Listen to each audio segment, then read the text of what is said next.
Hi guys, welcome back with me again in this channel. So on today's tutorial, I'm going to show you how you can find the lantern shop in Fish It Roblox.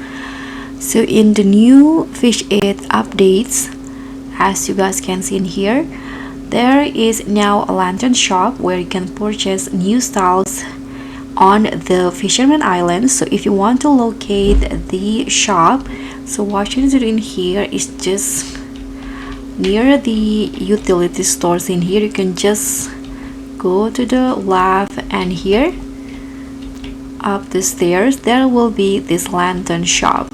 So you can just talk to the lantern keeper. You can view your inventory. So this is my own lanterns. You can also buy a new lantern in here on the store. There are 4 kinds of lanterns available for now. There is this adventure lantern, hourglass lantern, fairy, and also the crystal fruit. So you can just choose which one that you want to buy. For example, I'm going to buy this fairy lantern.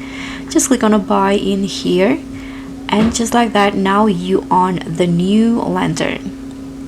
So that's pretty much all. Thank you so much for watching. Don't forget to like, comment, and subscribe. Also click on the thanks. So I'll see you in the next tutorial.